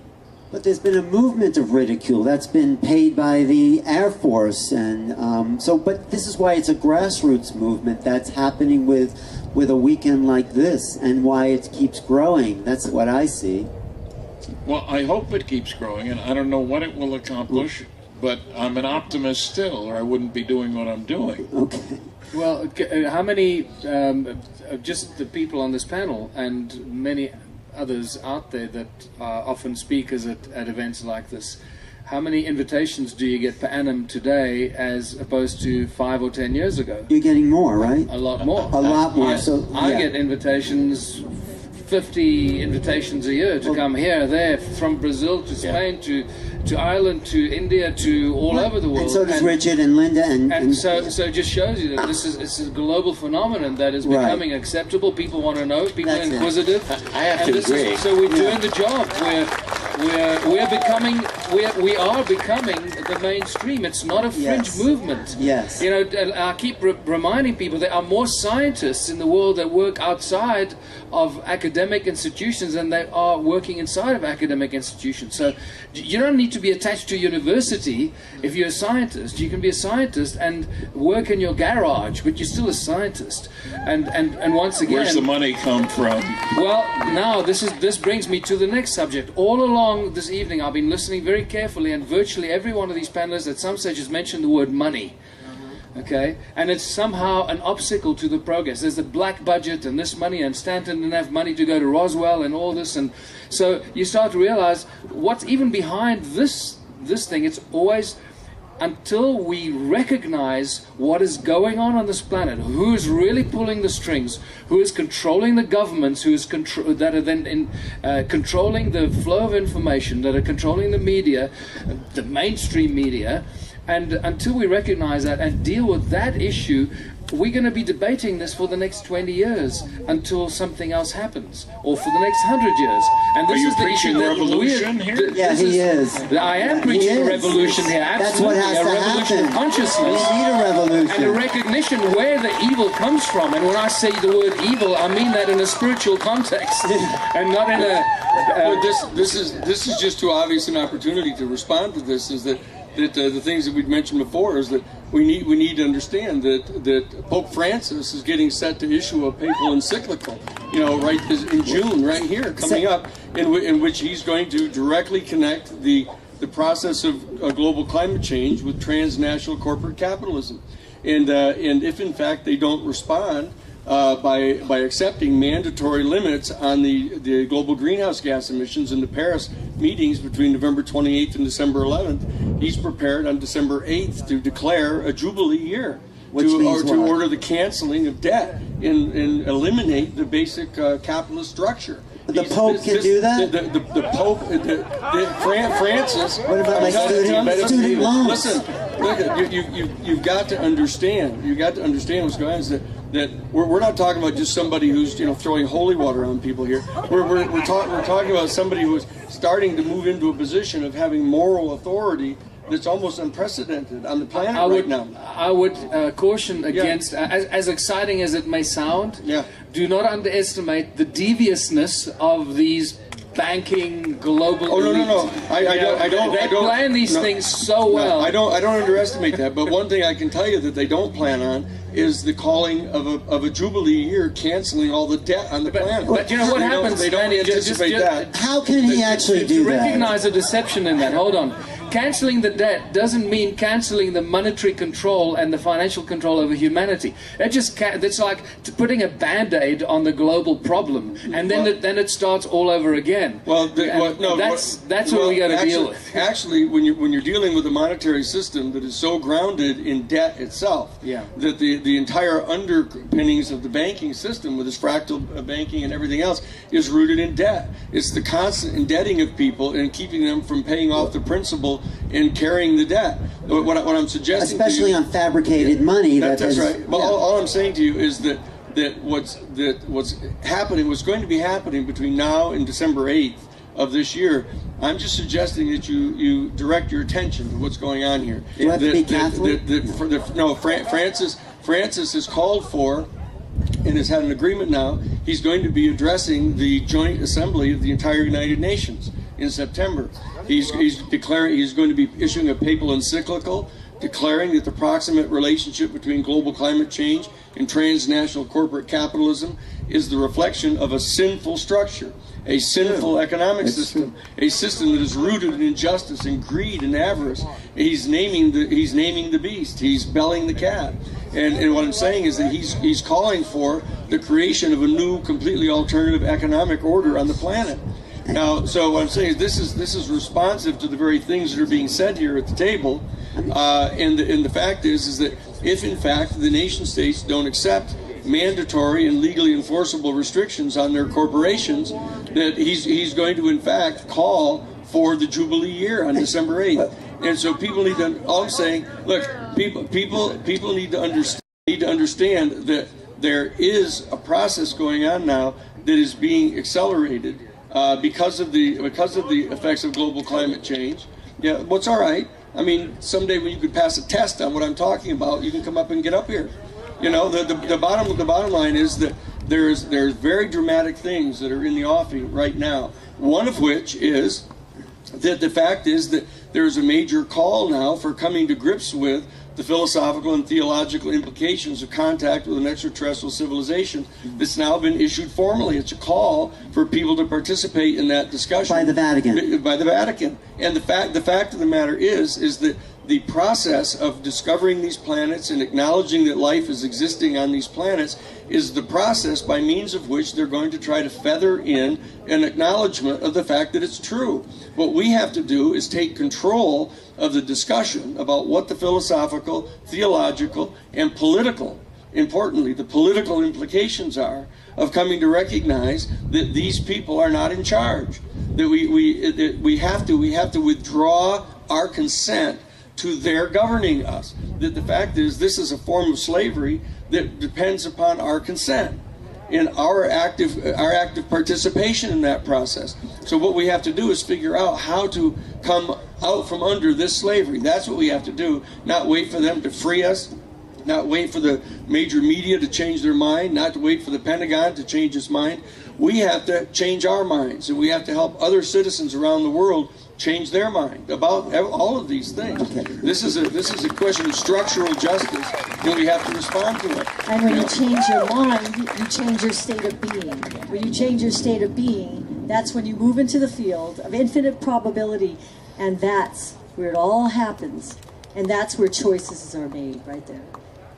Really, I know what Richard said is true, that 1% of the population owns 50% of the world. The top 80 people. Right. So how 80 people. Yes, we can, put our intentions out there, but how do we change that sort of economics around? Well, no. Same way Emoto did water. No, Right? I mean, come on, really? Are you familiar with what Emoto did with the minds of people? Yeah. Right? Don't we have that choice? Look, when you say that they own what they own is 80% of the wealth. Right. The fact is that over 80% of the wealth doesn't mean shit. It's just fabricated paper money. All right. You know, their financial wealth is predicated upon a mythology. And only if you believe in the mythology do they, in fact, own 80% of all the property. Do you agree with that, Richard? They don't. No, I do agree with it. I mean, you know, they got it on this kind of mythically created system of fractional reserve banking, which I think many of us are familiar with, and Michael talks about a lot. And but that money that they have that has allowed them to control land. It's allowed them to control physical wealth in terms of resources that are important to all of us. So I'm just saying it's an important thing to deal with. Let me say, for example, when they say that the bank owns your house because you have a mortgage that you owe to them, you've already paid the bank twice as much as your house was worth. And you still owe the principal because all you've been system of thievery. I think we can all agree. Still take your house away. All I'm saying is that you don't have to say they own my house. I own my house. Fuck you, trying to come and take my house. Well, Dan, I mean, that sounds great, but say that to the bank and deal with the police coming to your door. The point is, they can't send police to everybody's door. This is. I was in this situation. All should stop paying. He's a lawyer too, so it's okay. I was in this situation when everyone was saying, "Oh, what about resisting the draft?" I can't resist the draft because they're going to come and arrest me and say, "Fuck you, coming to arrest me." Come and arrest everybody. Everybody mass movement is essential. Everybody refuses to go to the draft, and they don't know what to do. So, and Nixon, cowers inside the White House. What I'm saying to you is that if you refuse to grant them their own created mythology, they have no power over you. So it is a revolution, Stanton. They don't have enough police. They don't have enough police. They don't have enough people to. They can't. This is a revolution. They can't file enough lawsuits to put the burden of going forward on them, not the burden of going on us. You see what you did, Stanton? This is a new Hampshire. So we do have a choice. I spend my whole life doing this. I mean, I represent people who do this. Wait, Michael, sorry. Without realizing it, Danny has just put his foot and his heart right into the heart of the Ubuntu movement. Okay. And this is what we do. Exactly that. This is why it is growing like wildfire. We have members in more than 215 countries around the world. I cannot control it. It is this kind of knowledge and information that we share with the people in South Africa and other countries, and starting with the banking. Because it is with understanding and explaining to people the simple crimes that are committed by the banking families against each and every one of us. Right. And you're quite right. You can say, fuck you, this is my house. But unfortunately, they still have the men with guns that they can send to your house. They can't send it to everybody's house. That's right. But it's part of the process of educating and informing people about this knowledge and information. It makes them lose their fear. It gives them a sense of understanding what's going on. That's self-empowerment. Yeah. And self-empowerment is a very powerful thing that everybody needs to experience. And with that understanding, then people know what we can do about this situation, how to get out of it. And this is where we bring in the political front becomes a very critical and important alternative. That's absolutely right. To anything else out there. That's right. And there needs to be a political movement. There's no doubt about it. And what it's just like is it's like having one man with one bullet in his gun hold 100 people hostage, and everybody's sitting there going, "Oh shit, I don't want him to shoot me," and all you have to do is say, "Well, he can't shoot all of us," and what you do is you just take him down, but the fact is, you have to be willing to put yourself on the line. You have to be willing to do it, and that's why they have lawyers to defend people like that. Right, well, thank you, Danny. I have an observation. I'm just listening to everything and hearing everyone, and it's fascinating to me to see how this subject. This subject has set on fire. Go ahead, Richard. Well, I just think it's fascinating how this subject, which is really on beyond the fringe of what's respectable in the establishment culture, let's just say, really can radicalize all of us. And I mean, I just think it's an amazing thing because we're delving into a reality that is that is not accepted by the power structure, which does control the establishment media, the propaganda system that seeks to control us. And I really think it's true. Like, the longer we are in this this mindset, and we can't help but come. And when I say radicalized, radical, I think, is derived from the Latin. It means to get to the root of. To be a true radical, you're getting to the root of. That's really, I think, what we're doing, and it has put us in.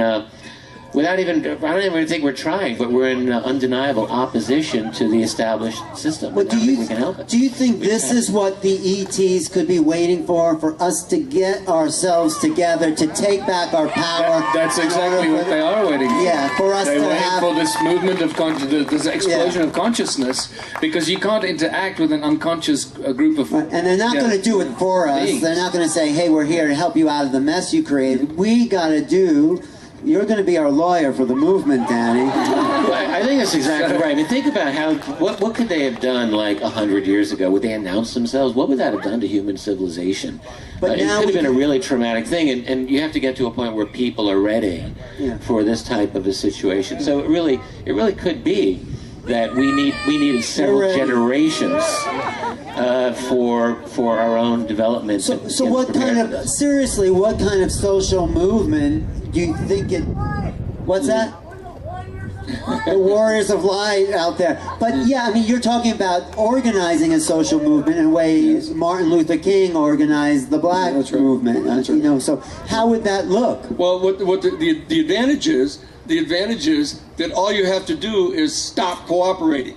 You know, it's not a matter of you having to tear down mountains or you just stop cooperating. Don't cooperate with them. You know, and I can tell you when you start to see certain groups that are in positions of traditional authority moving forward and calling upon people to do this, if in fact you see happen, what I'm suggesting to you is in the process of happening here.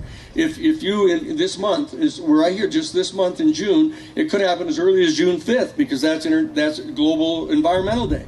And if Francis decides to issue the encyclical on June 5th, it'll be right when we all basically come home, go back to our drudge jobs, right? I mean, the Pope is going to incite a revolution. He's going to issue the encyclical, read the encyclical, and when he says that this is an inherently sinful economic system that is rooted in greed and avarice and deception, and it has to be done away with because this is threatening the entire global life of our planet. Yeah. And so we've got to do this. And people are going to say, holy shit, what does that mean? You know, what does that mean? But to add to that, Danny, then the big question here is, what do we do from that point forward? And so you need a plan. That's right. And this is where we come in with Ubuntu. We have a plan that seems to be very simple, that seems to be touching the hearts of people.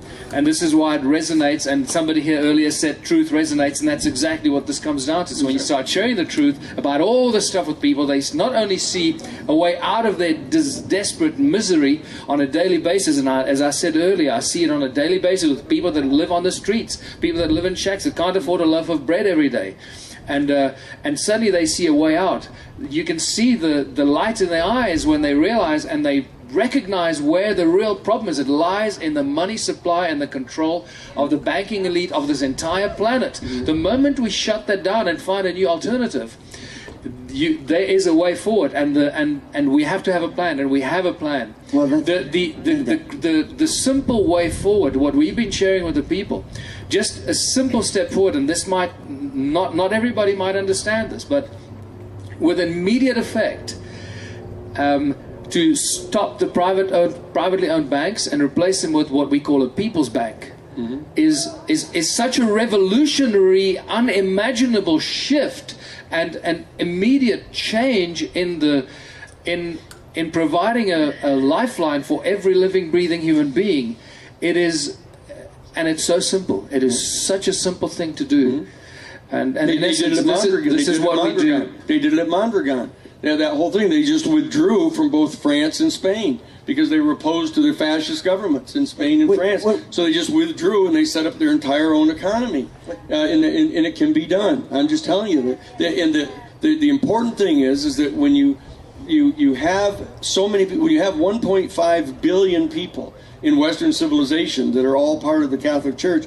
And this guy, not just any old pope, it's not like Ratzinger that nobody liked anyway. But I mean, but to have a person that's as popular as Francis is and is doing the things that he's doing, to come forward and communicate, when he calls for asking to be able to address the jointly assembled Congress of the United States for the first time in history, and he's going to be talking to Congress in September. He's going to be talking to the United Nations, and he's holding this Damocles over their head that if you do not, in fact, agree to legally enforceable restrictions on your corporations with this issue of issuing forth global greenhouse gas emissions, the fact of the matter is I'm going to declare the Jubilee. I'm going to cancel these debts. I'm going to tell everybody they don't have to pay their debts. And they're going to say, gee, I wonder what people are going to do in response to that. They're going to do something. Is there a history, is there a precedent where the Pope has called for a jubilee to eliminate debt? No, it's a Hebrew tradition.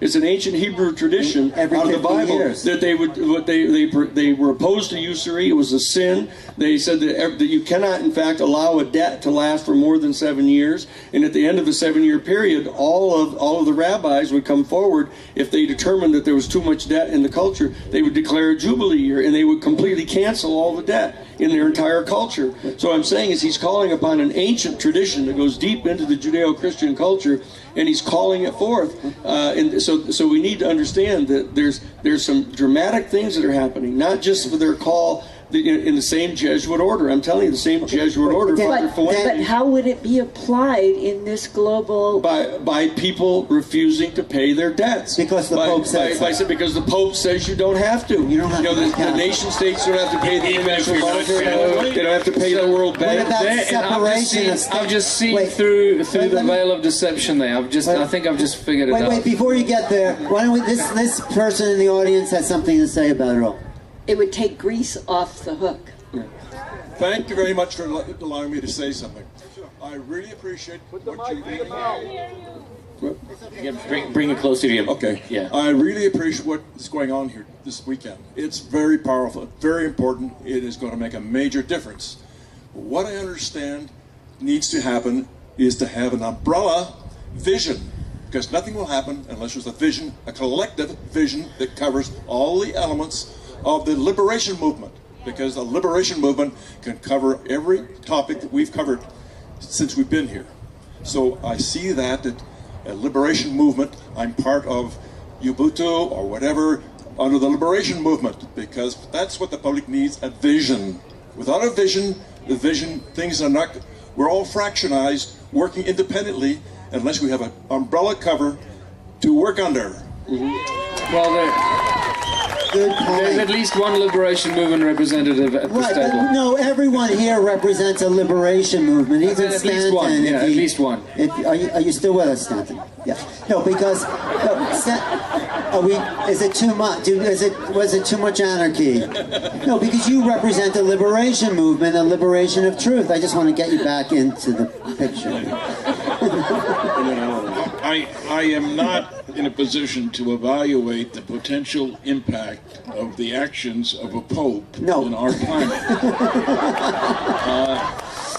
I have a great respect for this pope. Yes, absolutely. He has shown courage. We all should.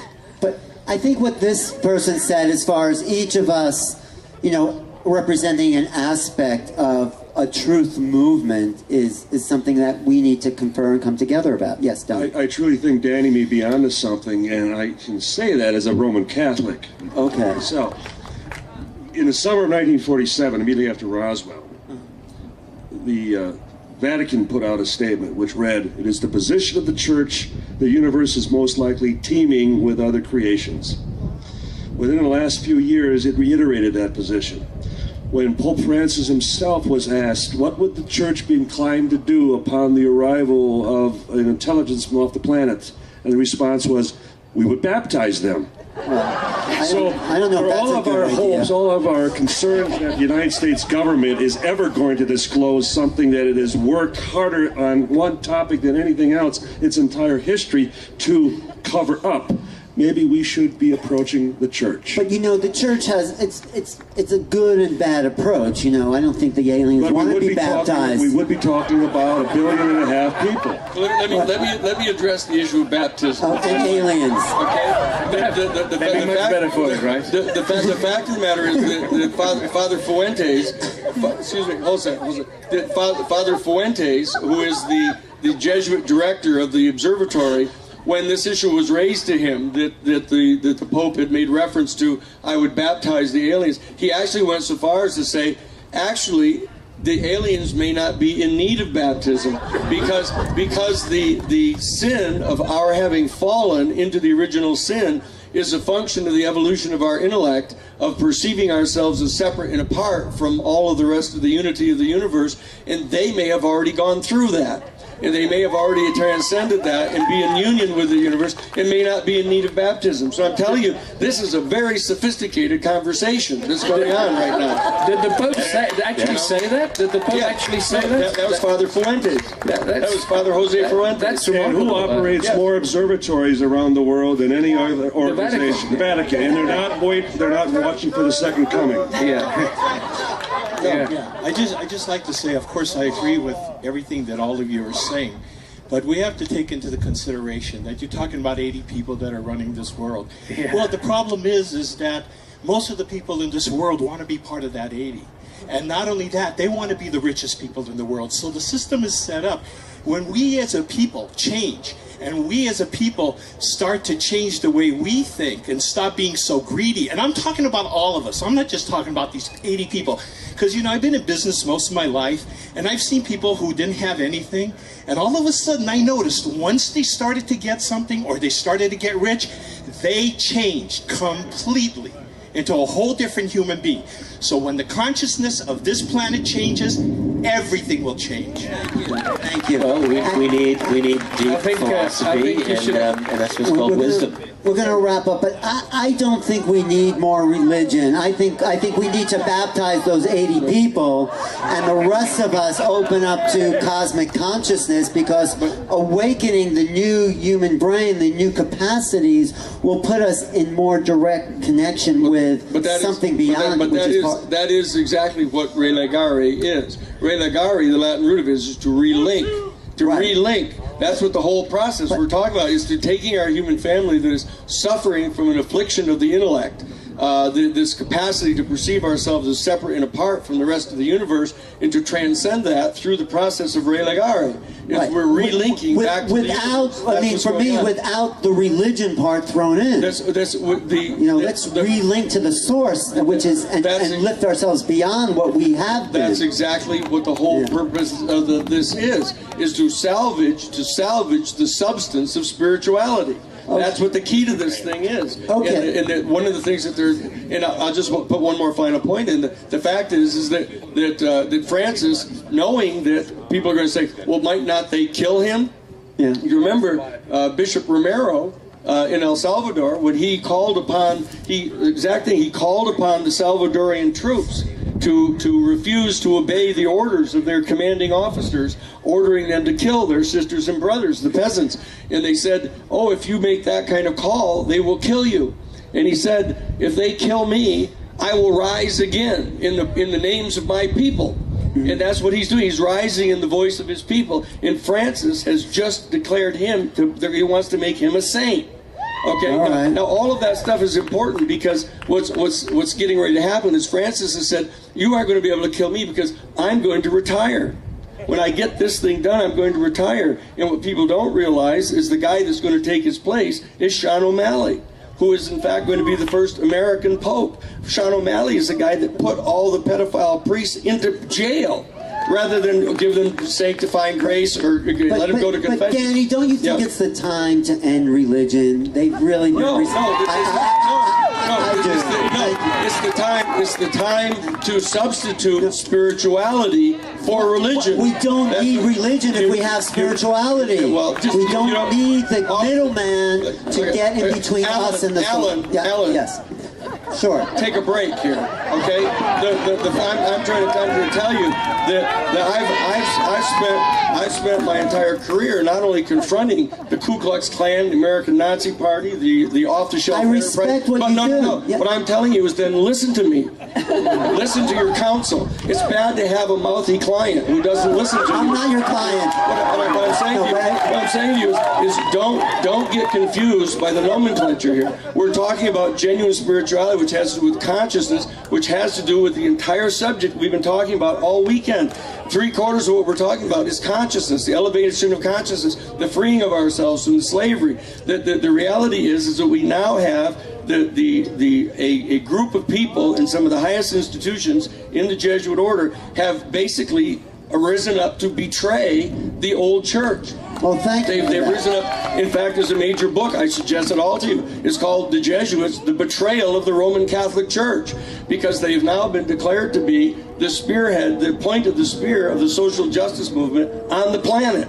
And this is the first Jesuit Pope, and he's now moving to do exactly that. And I'm suggesting that people pay attention and get on board this thing and understand what's happening here so that we don't despair, we don't give power to these people. And if in fact he steps forward and calls for the Jubilee year, then listen to it and declare a Jubilee year. Okay, thank you. Linda, and then we'll wrap up, yes.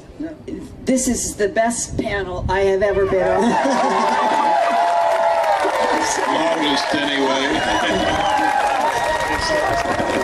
And what I am hearing and seeing is that for the first time, I'm with a group of people who are saying that the church, religion, spirit, and soul could substitute for the banks and the politicians. Okay, I'm with you. Yes. And that may be the leverage point that is needed. Well, go ahead. Just remember that use the institutions. Use the institutions when you can use them. That's the key to this thing. Don't jettison everything. Don't throw out the baby with the bath. And those institutions are crumbling slowly, and they will evolve into something bigger for all of us. Michael. I was just going to remember that the biggest religion in the world today, undoubtedly, without any question, is money. Money is the biggest religion. You can't attack it. You can attack the Jews, the Catholics, the Muslims. You can attack anyone. But if you attack money, people go, "Are you crazy?" So this is. Well, that's what Chuck was saying. Exactly. So I deal with this every day. Every day. And that's exactly what Francis said. He issued a major papal statement getting ready for this. It's called Evangelii Gaudium. And what he said is that religion and bankers have become the new religion. That's what he said. Yeah. And he said they've got to be disenthroned. Yeah. And they are getting disenthroned very quickly. Are you saying that Francis is trying to go beyond that greed, the money of religion, and get people back to spirituality? Absolutely. Okay. Absolutely. All right. That's exactly. All right. I get it. Okay. All right. The one, and this is where my analysis of the deviousness of the global cabal, or whatever you want to call them, those that control the men with guns. If you, whoever they may be, if the Pope declares the Jubilee and people stop paying their bonds and everything, you're creating a chaotic situation. I mean, it's going to be chaos. And this is exactly the kind of situation that the cabal is waiting for, so they can put some people into the female camps and start. I can assure you. I'm just throwing that out I can assure you, Michael. I not only understand that, I know where the bank accounts are of the places they've set up to put people. So I know what I'm talking about here. So what I'm saying is that's why, if it's done by an institution itself, when the call is made by an institution itself, it can help supply the stability that wouldn't otherwise be there. So it's not just open-ended chaos. What it is it's taking out another institution that has attempted to substitute itself for the religions of the world. And that's what's getting ready to happen. Okay, we're almost, but we're having a lot of fun. I know it's been, but we have one more question, and this panel was called New Beginnings, and I think I wanted to add to that quickly because this is exactly what I'm dealing with in my workshop tomorrow. Okay, we'll get to that, but let's ask one more question. on behalf of everyone here, if I may, I just have to say thank you. Thank you from the bottom of my heart and my community to each and every one of you up there, including you, Stanton. I know you're not saying much. But this is so important, and from sitting back here, I see you guys speaking the same language, and I see you guys connecting very well together on this issue to bring it to that level you're talking about Ubuntu. Michael, we're from Vancouver. We're working with Russo up there. Trust me, I get it. And what you're saying, Daniel, I think is really, really important. We can't overlook or discredit one another. This is all so, so important. And as everybody has said here and intimated, the day that we stop worshiping money and valuing things instead of worshiping God and valuing each other, that's exactly what we're talking about. And that, you can call it a religion or whatever.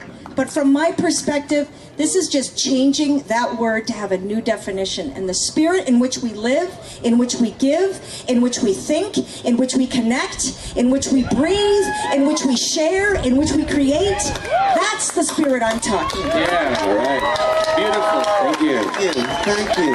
I think we're all in agreement in a way, now that I understand the Pope's position. And thank you. So, I mean, I don't want to wrap up, but we don't have to end this weekend. We can. I need a whiskey. He needs a whiskey. Yeah, I'm with Tellinger. But we'll all get a whiskey. It'll be like Woodstock. Let's just 3 days out here.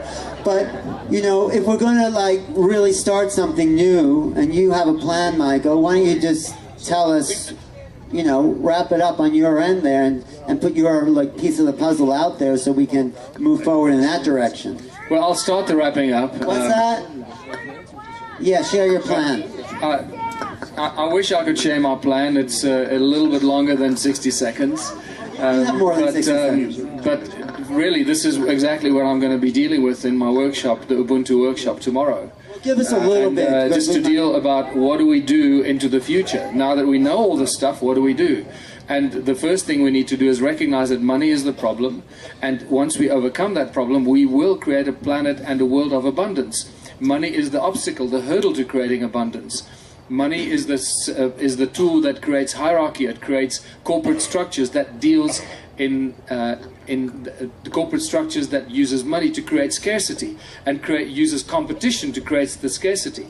At the moment you remove money from the system and you work with cooperation among people and communities rather than competition, you create abundance beyond your wildest belief.